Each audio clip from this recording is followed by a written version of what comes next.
most sites that we look at have way too much content that's completely useless. And when I say useless, there's really like 3 or 4 things that content can do.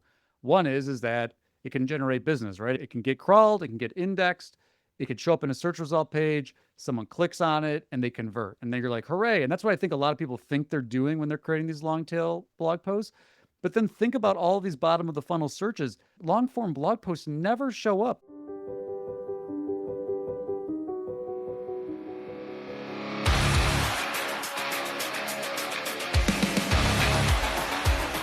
Sharp Strategies Sweet Success. Hello, everyone, and welcome. You're listening to Sharp Strategies Sweet Success. I'm your host, Tiffany Swedensky, and today I am talking with Gyi Tsakalakis of Attorneys. I've known Gyi for actually a few years now through Great Legal Marketing and probably that just on LinkedIn otherwise. And he's really active and he has his own podcast, Leave the Lunch Hour, which I tune into about twice a month.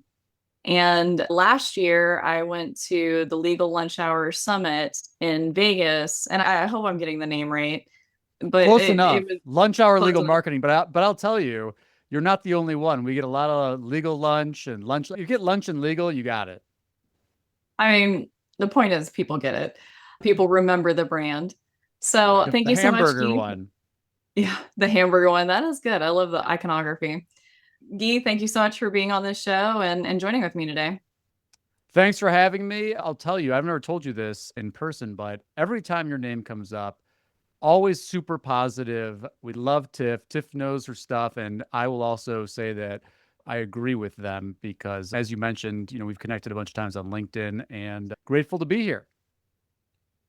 Well, thanks. So I was telling him before we got on the podcast, I'm just eager to launch into my question. So I was just in a meeting with an SEO vendor, and their specialty is Google business, right? And we're talking for personal injury law firms. And we were debating, this is a law firm that has multiple Google business locations. And they insisted that all of the location, like website, like the URL that points to the website, go to the homepage. And I have been conditioned to believe differently. I've been conditioned to believe that each one should go to its own location page.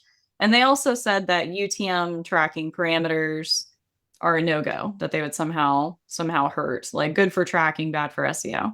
What is your take on that? Like, is that true? Like, what do you think people should be doing there? So I'm a huge pain because let me talk about the first one first. The UTM thing, that's the first time I've ever heard that. And if you think about it, there are all sorts of parameters that are used on websites. And a lot of major sites will use internal UTMs to track different link clicks and stuff. And I'm very skeptical that UTM parameters have any impact. And in fact, in most major markets, you can just go anecdotally validate this for yourself.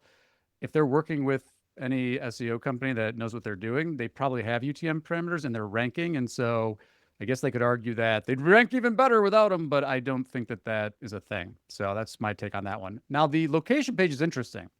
And this is why I say it depends. And I think that for people listening to this, you really have to test this kind of stuff.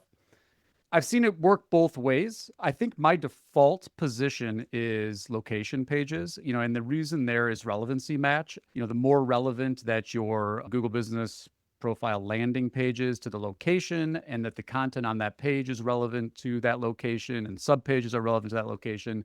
I think that would be, if you twisted my arm and said, what's the best practice? I would say that. However, I have seen a lot of examples where, and I think the main thing is it relates to the page authority of the homepage being, more authoritative than the internal pages, but it's a rarity. And I would say, just making things up, I would say 9 out of 10 times, you're going to be better served using the location page. But again, my big thing with all this stuff, and this is why I hate the best practice stuff, especially in the SEO context, is because it really does depend. It depends on so many different factors and competitive landscape and authority of your site and how many pages you have and all this kind of jazz. And so I would try it both ways, but I think I would say the starting point would be location page. Yeah. So who is this vendor? No, just kidding. Who is this vendor? I'll call that. Don't tell me. I'm not that mean. I don't want to know. Yeah. So one question I have just regarding broader SEO and websites, what do you think that law firms are missing in the conversation about websites and SEO? Like, what do you think's going over people's heads right now? Well, we are in the midst of the reemergence of SEO snake oil in the form of GEO and AEO and AI search and all this stuff. And the short version is that there's at the risk of stating the obvious, there is a technological evolution going on, and specifically in the context of search and AI powered search. And here's what's being missed. So all these GEO folks are coming out there and they've been doing SEO for a long time. And so they're stuck in this paradigm of keywords and rankings and rank tracking and all this stuff. And so now there's a new version of that with GEO visibility. And anyway, look, I get it. I understand why people want it's a good thing in general because you're like, I want to hold my SEO people accountable for something. And ultimately, they need to be held, in my view, they need to be held accountable for cost per case and cost per wanted lead from the organic channel. But we'll get to that in a second. But what they're missing is that part of this technological revolution with AI and search is that it's changing user behavior, right? So, Google has Search Console data, which is very limited as it is. ChatGPT has no Search Console analog. And the point is that the SEO and GEO people are saying things like, "Oh yeah, we're going to track your rankings in, you know, AIOs and AI mode on Google and ChatGPT and all these other tools." And they're not realizing that the way that people are actually using these tools is much different. Sure, are there people still doing bottom of the funnel type searches on Google? They are. But the variability of these results, especially the AIOs, AI mode, and Chat GPT, especially in the context of what I'm calling lower funnel, law firm lookup searches, it's so variable. In fact, Rand Fishkin at SparkToro just did some great research on this. I would encourage folks to go check this out.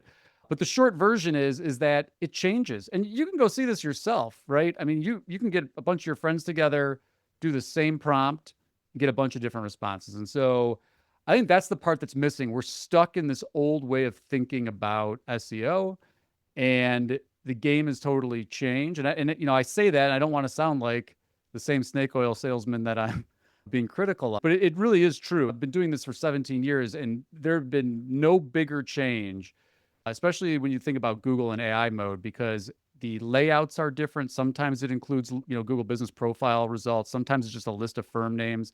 Sometimes it's a list of firm names with contextual links. Sometimes you get these random tables of comparing different firms. But anyway, I've ranted enough about that. I think the biggest misses are that they're thinking that this is just a new version of SEO, and it's actually a fundamental change to the entire thing. Yeah. I think that's really important because with AI, I mean, so much has changed. And as business owners, we try to push AI and get our teams to implement it and to use it wisely and as it's needed.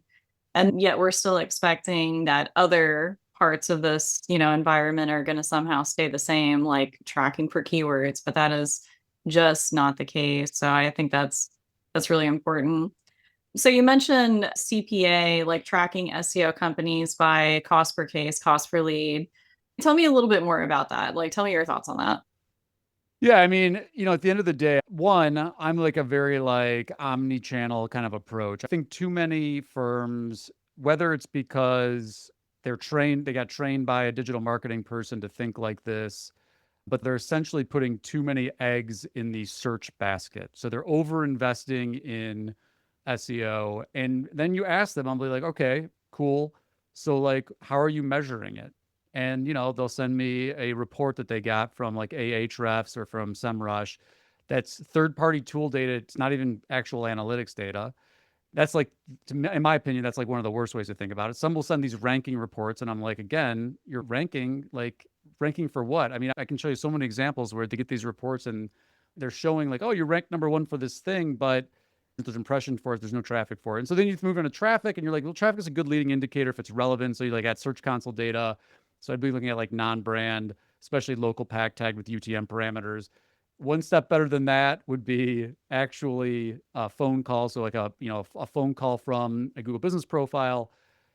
Anyway, these are all leading indicators, right? You're moving in the right direction. You're starting to see some results. But just like every other marketing investment, every other marketing resource deployment, it has to be tied back to some kind of business metric. So we work with a lot of plaintiff side personal injury firms, and that metric is going to be open cases and wanted leads. And so how do you start assessing that? Cost per case, cost per wanted lead. And for legal services consumer journeys, I followed that linear path where it's like search, it's non-brand search, click, call, hire. Great. And you can do a very straightforward cost per case analysis from that. But as we know, legal services consumers don't live in those kind of neat funnels and those vacuums. And so many people will do things like, they'll do a search. Maybe they're doing research on ChatGPT. They see your firm appear through that research, but ChatGPT is just giving a list. And so they'll go back to Google and search you on a brand. And so then the SEO people are like, look, brand case. Anyway, when I say cost per case from organic, I'm really focusing on that linear journey. Everything else, and it's not really a one or the other. That's another thing too. There's all these false dichotomies about like non-brand, brand, digital, traditional. This stuff all works together. And so I think you've got to be looking at like your all-in marketing investment and cost per cases and seeing what the contributions are from these various channels and see where you can measure it. Great. Understand the limitations of attribution. And the other thing that I didn't say that I think is really important for folks to be doing is qualitative attribution. So asking people, because again, people say, oh, people get it wrong. But when you marry that quantitative data, so you're like, this person I know called my Google business profile number, and they say they weren't referred to me, right? Or, you're not doing any offline. You got a lot more confidence in that's truly a non-brand, local, organic, wanted lead and client. But anyway, I just think we get into this attribution myopia and we get so tied into last click and siloing channels, which is a huge mistake, especially firms that are using like multiple partners and these partners aren't talking to each other. So you got someone doing social, you got someone doing traditional, you got someone doing SEO, you got someone doing Google ads, and everybody wants to take credit, right? Everybody wants to be like, that's my case, that's my client. Anyway, that was kind of ranty again, but I think that you got to have some kind of guideposts on like cost per case and cost per wanted lead, or else you're just throwing money at stuff. And the best you're ever going to do is have leading indicators.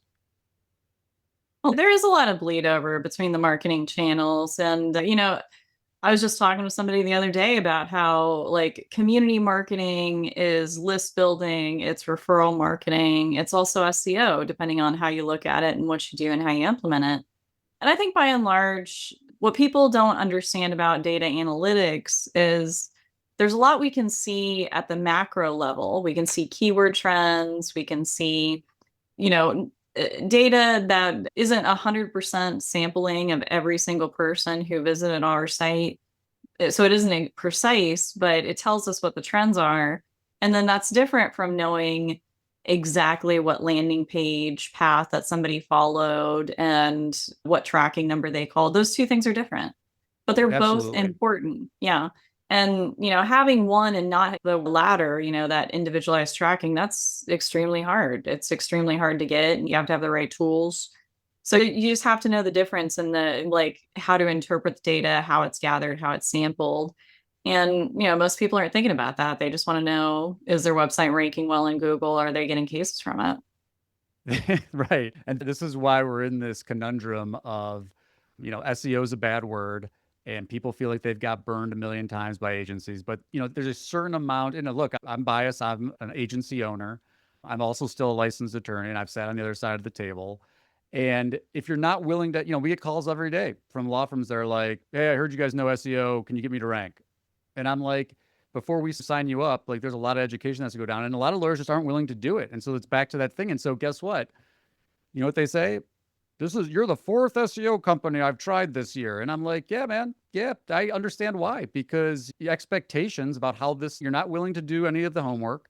However, you got into your headspace about SEO, you're not willing to change your thinking about it. And that's leading to frustration for you and the other thing it does, it makes you much more susceptible to being tricked because you're the first person to sign up for, well, this company guaranteed rankings. They guaranteed rankings in the next 30 days. Well, great. Go sign up with them. And then I'll put you in my CRM to talk to you in 6 months after you feel like you got burned for the fifth time. Anyway, now I'm really just there. We're going through cathartic therapy here. Well, it's funny because I was a marketing director at some point, and when I was in that headspace, how to manage vendors was to push vendors to get results, and you quantify it and you push them to hit the KPIs, right? And, with most law firms, unfortunately, and particularly in the past, like the tracking just wasn't precise enough to know. And then back in the day, I wasn't sorting between Google Business, Google Organic, or distinguishing between Google and some other search engine. Just wasn't that sophisticated. Now we are. Now the tools are more accessible and we can be that precise. But now I'm a fractional. I realize like the problem is on both ends because you have to stick with an SEO strategy long enough to see payoff. And, it's not just a one-sided effort. The SEO company can't just make it all happen on their own. Usually, I've seen SEO implementation held up because the law firm owner was the only one on their marketing team and couldn't find the SVG graphic and couldn't get, an SVG made of a logo. And that held up deployment for 2 months. And 2 months later, they were mad at the SEO company. So when you see the bigger picture, when you see it from the agency's perspective, like it's more of a commitment problem than like finding the right agency. I think that's right. And again, for me, it's like it's just about being transparent and aligning on what success metrics look like. And again, I'm not going to sit here and tell you that we're perfect. The thing about SEO is that you have these signals that you can look at, right? You can look at the competitive landscape. You can look at how many pages the site has. You can crawl a site. You can look at the backlink profiles. So then you kind of get a sense of like, well, we think this is what it's going to take, but you can go look at, you don't have to take my word for it. Go look at Google's developer and SEO guidelines. They say the same thing. Like there's just no real guarantee that even you could name a half dozen law firm SEO companies that I would say like they're legit about what they're talking about and they still miss the mark. And like I said, we sometimes forecast and miss the mark too. There's a certain amount of speculative forecasting that goes on with SEO. Ultimately, that's again more of a reason to diversify your marketing activities. And again, you're over investing in a channel that's the least predictable, right? Like ads, and you mentioned list building, even social to a certain extent, are much more predictable channels than searches, especially in this environment that we're in right now, where like, who knows if there's local packs in the next 6 months? Who knows what format AI mode shows up? And so that's what I've been telling law firms. If you've been overly indexed on like local pack, and you're doing the right things, you got tracking number, you've got UTM parameters, you can tell I'm getting cases from the local pack today. I'd be like, if you're not diversified, like yesterday was the time to do that because who knows what's going to happen tomorrow and then over the course of the next year. And you got to be careful about who you get advice to, and not necessarily because people are bad and they lie, but because they may not have experience, seeing it work. When you see SEO work, or when you see local service ads work, or when you see any of these things work, Facebook ads, whatever, then like it can be done. Like we can meet those goals. And so it gives you a different perspective. Like when you talk with a law firm owner or a marketer and they say, oh, so and so told me Facebook ads just don't work for personal injury firms. And it's like, well, tell that to everybody making money off Facebook ads right now. Yeah, like something works for everybody and nothing works for everybody. No, it's amazing. And a lot of times, like, we want to blame the agencies. We want to make it an agency problem, but it's more of a skill issue on behalf part of the law firm because talk to any Facebook ad agency, they'll tell you it's like, well, we've sent the law firm creatives to record and make, and they just haven't done it. And it's like, yeah, I could see that. Yeah. No, totally. It hit with me because content approval is like a huge issue. So that's one of the first things we ask. And then, we love working with firms that have in-house resources. That's another thing too. I think too many agencies, and that's just limited to SEO, but I think too many agencies in whatever channel we're talking about, they come to the table with too much of an adversarial relationship with the in-house people. Like the in-house people are your friends. They're boots on the ground. They can get things moving. And so I always tell people, I'm like, you've got to be an ally to the people with the firm. Otherwise, if you're in the situation where you're working with a solo law firm and the lawyer's doing it and the lawyer's, busy, they're in trial. How many times have we had it where it's like, oh yeah, we're in the middle of a website development project and then they check out for several weeks because they're in trial. And so that's just the reality of being, a solo and a smaller shop without those resources. But I just think, again, I look at it like we should all be on the same page, just aligned on what success looks like, have those conversations. There's an education process to it, but like we got to hold each other accountable and come to the table as partners instead of adversaries. Yeah. I can't think of like any other type of business relationship except within the marketing space where you start off with a vendor, like really wanting them to prove something, like really wanting them to prove something and really quick. But you can do that when the law firm hasn't done much, but otherwise, like there's so much competition. I feel like that's the other missing piece that other law firms don't get. You know, other law firms are spending a ton of money in SEO and local service ads, and their entire teams are motivated to get reviews, and they're doing community events and this and that. That's who you're up against. And, you know, you're mad about something or another, you know, honestly, it's like, I get why you're venting. I get why I'm venting too. I, I'm Well, just it's always a joining lot right of in. pressure. I mean, well, and think about this too. Like because we haven't even talked about this, but we got private equity money coming into personal injury. You got national law firms coming into all these local spaces. Like there's a ton of pressure. Even amongst the firms, there's consolidation, firms buying other firms. The cost per acquisition, for keywords continues to go through the roof, which is another reason to focus on at least investing in brand building and list building and things like that. And so I get it. Like I get why people are frustrated, but if you're going to be serious about it, you got to think about like, it's like old fashioned marketing. Like, what can you do that your competitors can't? What can you do in your community? And what can you do in your messaging to get that word out? Because essentially, you need to persuade people in your community that instead of having a knee jerk reaction to call a billboard lawyer or to call, 222-2222 that's stuck in their head because it's on the radio every day, like that's what you have to be focused on. And you also have to think about, this is another thing, and you mentioned goals, which is another issue.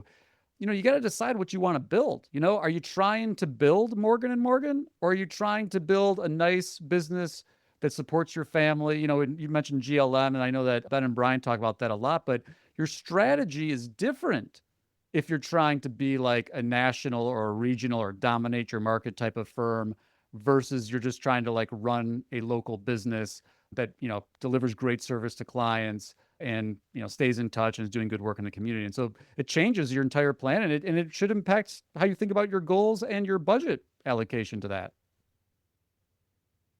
So I feel like this is not my question. I want to be clear on that. That's This is a fair. question I'm You're, asking on you're behalf asking of our for a listeners. friend. Yeah, Yeah, I'm asking for a asking for a friend. friend. Yeah, that's a good way to put it. So when it comes to Google search and just search in general, like, is that still a goal? Do we still want to rank on page one of Google? Is that a reasonable goal? Is that what we're after? So I'm like this again. I'm like, tell me what your growth goals are. Show me where you are. Show me where you currently, if you have no website today, you're starting brand new versus, you're number 4 in the local pack. But to answer you directly, the answer depends on your budget, what competitive landscape you're in. I mean, I tell firms all the time, I'm like, look, maybe you're planting some seeds for local SEO. Claim your Google business profile, send happy clients to your Google business profile. But if you've got 5 reviews and you're in a competitive environment where people have thousands of reviews, like, no, local SEO might be a thing for you down the road. And this is why I keep coming back to this idea of it's a portfolio strategy. Like, I don't think you should totally ignore it, but it shouldn't be 80% of your growth plan to be like, I'm going to be focused on local SEO when I don't have a competitive number of reviews. I have a brand new website and I'm in a competitive market where firms have thousands of linking root domains and thousands of pages already created. And so I always think it's like about contextualizing where you are today and the gap for where you want to go. And then I can tell you where should SEO fall in the mix. So it's not like a yes or no. I'm like, yeah, it should be part of what you're doing, but it's going to be a longer term strategy. And here's the other thing too. And I would really curious your thoughts on this, but like every other business in America, everybody is focused on monthly and quarterly results. Like they were like, I need stuff now. And I'm like, okay, fine. SEO is not the plan for that. If you need clients tomorrow, you got to be thinking about high intent advertising, direct response and performance campaigns like local services ads and Google ads. And guess what? You're going to pay a premium for those things because you're trying to generate them now. Just is what it is. That's why everybody's competing, because it's, the conversion rates are higher and There's high intent there in search. But yeah, I just think it's so easy for vendors like me. Everything's an SEO nail, right? So they're like, we got a growth problem. And they come to me or they come to a vendor and they're like, hey, I hear you do SEO. And their vendor, of course, is like, yeah, of course we do SEO. And then they're like, okay, so I'm going to go pay you for the SEO. And then they're like, it doesn't work because I didn't get cases in 30 days. And so it all comes back to that same thing. Like, you've got to have these conversations. Like, what are you trying to do? What are your growth objectives? Where are you now? And that should dictate where local SEO or SEO in general is in terms of prioritization. And I know some of my worthy rivals might disagree. They'll be like, go all in on SEO. But I just, again, in a channel that is extremely high in terms of variability, it's undergoing massive change right now. I think the most obvious thing is, you know what I would do? I would ask them, I'd be like, what percentage of your total marketing budget, SEO agency, is going towards SEO? Because I promise you, they're doing a lot of things to market their firms that's not just relying on SEO. And if they're not just doing SEO, maybe you shouldn't also. There is a laser focus around Google and SEO in general when it comes to the small business landscape. And there's more to marketing. But digital just is quantifiable or seems quantifiable. I just feel like it's like a moth to a flame for a business Right. owner, quantifiable results. Well, that's the thing. The digital marketers trained everybody to think like this, right? Like, and I've said it on stage too. Like, we finally have an answer to John Wanamaker's riddle. We can tell you where your money is being spent and how it's working. And like I said, there are some user or legal services consumer journeys that they follow that path, right? It's search, call, hire, and you can track all that. And it's nice and easy, nice and clean. But that represents a very small segment of the overall pie. I mean, most of the industry research, we partnered with Near Media, we've been doing consumer research, and you can go look at Clio and some of the other major platforms that put out legal survey research. People hire lawyers in all sorts of different ways, and most of them, it's like, I'm asking a friend, I'm getting a referral. And the other thing that's so fascinating to me, and this really took me a while to really buy into this, but your brand also impacts your digital performance. So like, think about a local pack listing or a local services ads layout on a SERP result page. People will choose firms that they know, even if they're lower on the page. And so, this idea of like ranking number one and like, especially if you don't have reviews, forget about it. And to these SEO companies' credit, sometimes I like look at it and I'm like, oh yeah, they are ranking, but your phone's not ringing because you have no reviews. You have no brand affinity. No one knows who you are. And you're in an environment with a bunch of competitors who are doing offline brand building. So when you're in that 3-pack or in that, whether it's LSAs or local pack, they're calling those other firms because they've got more reviews and more brand recognition, not because of your ranking. Yeah, that is absolutely true. So I was talking with an attorney who was explaining to me something they did over the Christmas holiday. They had some downtime. And so they had ChatGPT analyze a competitor's website who is performing better than themselves and ask ChatGPT, like, what can we do different? Like, what pages should we write? Why are our pages not as good as their pages? ChatGPT made some recommendations and they wrote, a good handful of long tail blogs over the Christmas holiday. Now, I don't want to paint your response, so I'll withhold what I told him, but I'm curious, like, what you would have told him. So, look, first of all, let's talk about how this technology works. So let's start with ChatGPT. And even within ChatGPT, there's a bunch of things to understand because are they using the free version of ChatGPT? Are they logged into ChatGPT? Is ChatGPT grounding the results, the responses from the prompts they're doing in web results or not? But let's say very simplistically LLMs. And again, I'm going to oversimplify. So if you're an AI architect, you can beat me up in the comments or on LinkedIn or whatever. But without grounding, it's essentially takes this training data, all this data that it's got, and it says, okay, based on your prompt, I guess that this is the most likely response to your prompt. Now, let's just keep in mind what that means. It's not thinking, it's not analyzing anything. It's just saying, based on the training data, and you typed in this URL with this thing, this is what I think is the most likely response. So that is completely unreliable, in my opinion. And whatever it spits out certainly needs to be reviewed by a human being. And no matter what you're doing, it should be reviewed by a human being. But the analysis that it did is probably wrong. And the content that it created may or may not be wrong. I've seen some good examples of using ChatGPT with some editing. And I've seen some really bad copy and paste jobs. Even if you go with the ones that are where it's grounded. So it's actually grounded in search results. So you're like, all right, well, maybe it's a little bit better because it's actually using pages as part of its fan out queries and training data that are a little bit more reputable. Like maybe it's trained on some information from Google or something. So maybe it's like slightly better. It still needs to be reviewed by a human being. And ultimately, there's so many issues with doing it that way. Like you're misunderstanding how the technology works. If you're copying and pasting, or some of these firms, when it first came out, it was really popular to hook your WordPress API up to the ChatGPT API and just crank out 10,000 pages. And people saw it. It's like, wow, pages are getting indexed and ranking, until they got completely de-indexed and fell off a cliff. And so my response to that person would be like, one, you're fundamentally misunderstanding what the actual technology is doing from an analysis standpoint. And looking at the content, like maybe the content actually looks good, but how are you vetting that content? Like, are you reviewing it as a lawyer? Are you reviewing it as a marketer? That's usually how that conversation goes. But I think for most of the time, people look at this thing and they're like, I don't have time to do content. This is amazing. I can have this chat GPT create all this content for my web pages and for my social media profiles. And it's trash. And it ends up being more of a harm, both from a SEO perspective as well as a brand perspective. Because again, when you see this stuff, sometimes it just makes you be like, it's just so artificial and fake and it barely reads legibly. So I don't know, because again, I'm like, all I can say is like, if it's my website, first, I'm not using ChatGPT to do any kind of analysis. And if I'm using it for content creation, it still needs to go through a very heavy editorial process. And I'll leave it at that. Well, and you explained it very well. And something I point out, and I kind of fumbled my way through the explanation, but like you and your team, I use Screaming Frog to crawl websites to retrieve data about their websites and the site structure, the hierarchy. And when I run those reports, depending on the size of the site, it could take 10 to 20 minutes. And that's for this tool to properly catalog like the titles, the headlines, the content. And then, I receive a report.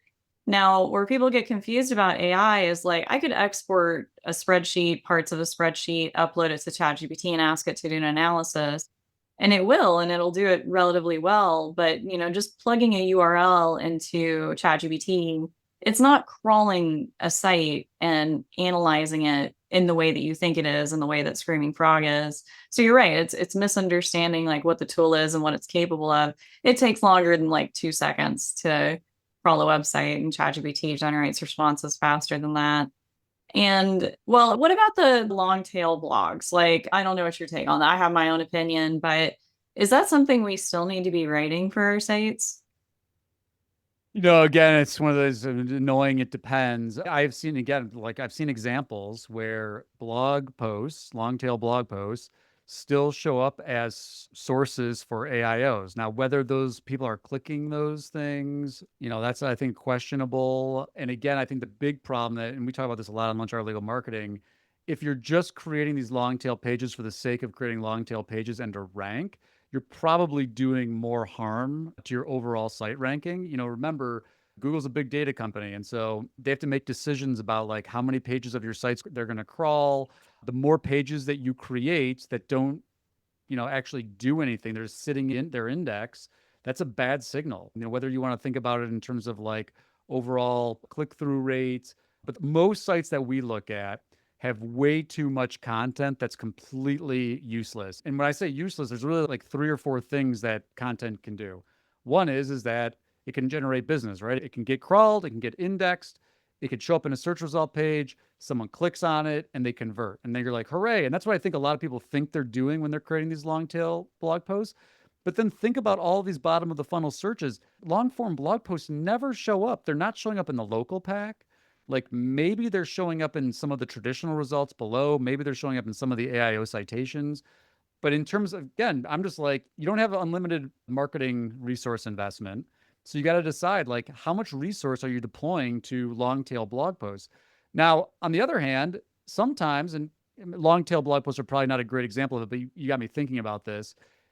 Content can also serve the purpose to generate links, right? You might do a campaign that's a page that's not really intended to like ever get crawled, ranked, and clicked on and convert. but it might be like, we had mentioned some kind of local, maybe it's a scholarship, or maybe you're doing a co-marketing thing with a restaurant or something. And so you're like, hey, sign up for our offer on this page. And then that page gets linked to a bunch because all these other sites are like, oh yeah, go sign up for this offer or something like that. So that could be a positive thing. Now, is that a long tail blog post? That's probably a stretch, but I think to your point, if you twisted my arm and you're just like, yes or no on long tail blog posts, I would be like, no. And that's really because I've just seen so many firms that have spent all this money on like buying blog posts, like their lumber, like buy in bulk, 30 posts a week. And I'm like, what? So I would say probably you don't need to do that anymore. Well, and it's interesting because these days I try to tell people, or what I try to convey is that if it's easy to do, if it's something like that, if it's turnkey, it's probably not going to get you very good results, right? That's all I say too. I'm like, if it's that easy and everybody can do it, then it doesn't have that much value, right? Yeah.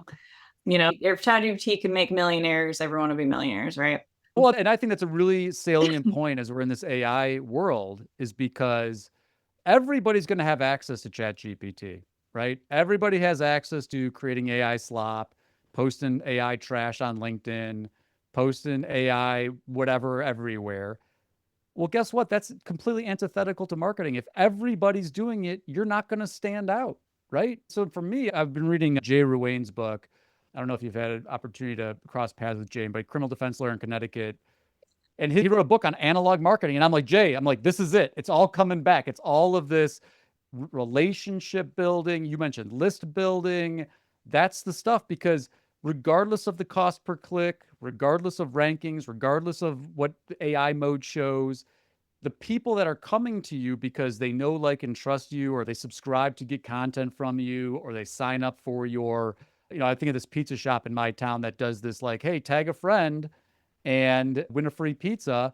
Like, your impression is not in Search Console, it's in someone's mind. I mean, this is why a lot of these national players spend so much money on billboards and radio and TV creative, because they're like, forget all this other stuff. I'm just going to focus on getting inside people's heads. And I think that is going to be more true when everybody else is doing this AI. It's about building like what is it about your firm and about your practice and about what you're doing in your community that's going to cause people to choose you over a competitor. And that's so important. And it is funny because I've been thinking the same things. Like, we're really going back to almost the roots of marketing, where, again, like, it's not about Google, it's not about, rankings or traffic. It's about, like, how do you get people to notice you?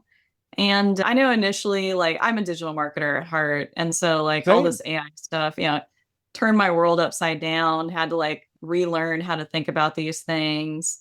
And, I was scared, but now it's like, oh, this is actually nice. This is a good shakeup, because we're getting back to the marketing that actually matters, like what marketing actually is. And I feel like there's a lot of people along the way who talked about referrals and analog marketing and all this stuff, and they were just right the whole time. They just pat themselves on the back, I guess. I'm just like, do a little of both. It's always about like how much time and money you spend on each of these things. And I just think we're so over invested in all of this non-brand digital stuff, whether it's Google ads or direct response or SEO. The first thing I ask, I'm like, where are you trying to go? And then what does your current marketing portfolio look like? And a lot of times it's like one or two channels. And I'm just like, you are very vulnerable to a change in an algorithm or a raise in a click cost. And like, that's a hard way to build a business. Well, and I have something to add to that, but we're at our time for Next today. So, time. yeah, next time I'll have you on again for sure. Well, Gyi, thank you so much for talking with me and talking to my listeners today, or our listeners, I guess. Where do you want people to look you up and learn more about you?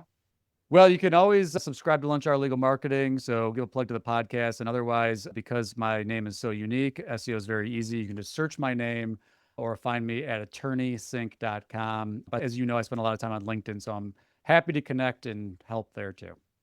Oh.